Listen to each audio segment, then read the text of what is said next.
Olá pessoas, neste vídeo vou fazer um desenho linear com base em uma imagem de referência com o objetivo de manter a maior consistência possível nas proporções e ângulos.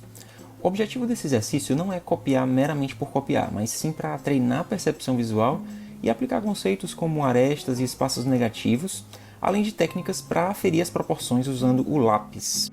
Para isso eu escolhi uma ilustração do Shane Glines, que é um artista cujo estilo eu admiro muito e que tem uma influência forte para mim. Então vamos lá. Eu começo demarcando o espaço que o desenho vai ocupar. Eu desenho o retângulo onde eu quero que o meu desenho fique, e nota que ele está ligeiramente maior do que o tamanho da minha imagem de referência.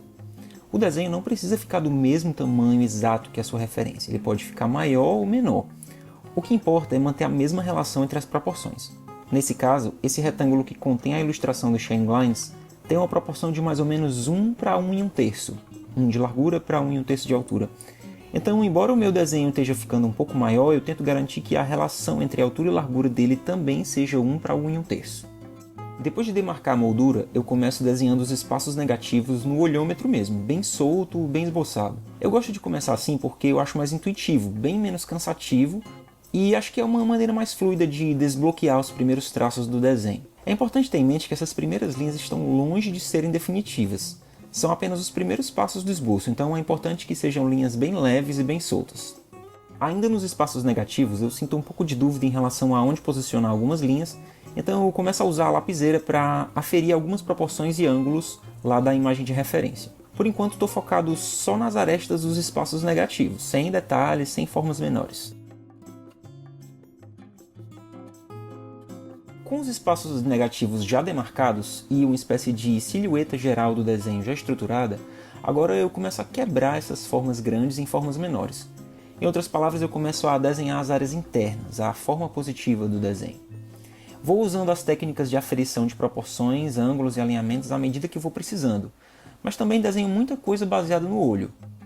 Tento manter meu raciocínio ainda dentro da ideia de ir do geral para o específico, me concentrando primeiro nas formas maiores, tomando cuidado de não me distrair muito com detalhes pequenos ainda. Nessa fase eu também já começo a usar um pouco mais a borracha para ir fazendo ajustes, mas a ideia é sempre primeiro corrigir e depois apagar. Nota que sempre que eu preciso fazer uma correção, eu primeiro redesenho a linha a ser corrigida antes de apagar a linha errada. Na verdade eu uso a linha errada como referência para saber como ajustar a linha do jeito que eu quero ajustar, e só depois eu uso a borracha para apagar. Eu vou aos poucos me concentrando em formas cada vez menores, com bastante cuidado e atenção de modo a desenvolver o desenho. Continuo usando a lapiseira para aferir relações visuais na referência à medida que vou precisando e usando a borracha para ir limpando qualquer ajuste que seja preciso fazer. Ainda nessa fase eu tento manter um traço muito leve, usando bastante a lateral do lápis, de modo a não marcar muito o papel. A gente ainda está na fase de construção do desenho, isso tudo aqui ainda é esboço. E agora que as linhas principais do esboço já foram desenhadas, eu uso uma borracha limpa tipos para dar uma limpada geral e clarear um pouquinho as linhas do meu desenho. O traço ainda está um pouco rabiscado demais, talvez vocês não consigam ver com tanta qualidade assim no vídeo, mas falta definição. O traço está muito borrado ainda, então essa limpeza é uma forma de manter meu papel organizado e facilitar para a fase seguinte, que é quando eu vou começar a refinar os traços. Essa parte do refinamento do traço é a fase final do esboço, mas é também a mais demorada. Quando eu começo ela, eu estou mais ou menos na metade do tempo total que o desenho levou, só para você ter uma ideia. Nessa fase, o objetivo é simplesmente melhorar a qualidade das linhas, limpando a sujeira excessiva do esboço e dando maior definição aos traços do desenho, mas sem a pretensão de ser uma arte final e com linhas extremamente precisas.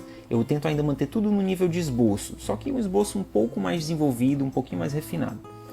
À medida que eu vou percorrendo todas as áreas do desenho, eu ainda faço diversos ajustes, então mesmo nessa fase eu ainda tento ser bastante gentil com a pressão do lápis sobre o papel, de modo que o traço, mesmo que vá ficando um pouco mais definido, ainda seja leve e solto e ainda tenha uma cara de um desenho esboçado.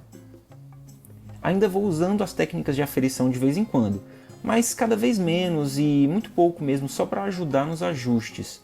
Nessa fase, na verdade, praticamente todas as questões de proporção do desenho já foram resolvidas, então é mais uma questão de melhorar o que eu já tenho.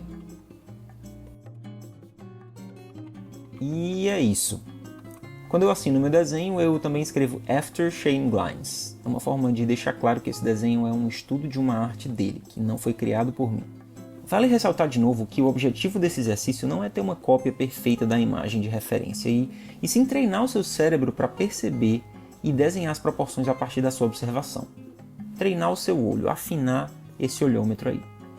Ao olhar a referência e o seu desenho, o ideal é você conseguir perceber uma aproximação, uma semelhança nos tamanhos, distâncias, espaços, ângulos e alinhamentos, ou seja, na relação espacial dos elementos. Espero que tenha esclarecido algumas coisas e agora vai lá você, escolhe uma imagem de referência e experimenta fazer um desenho linear mantendo a maior consistência possível das proporções. Bom trabalho!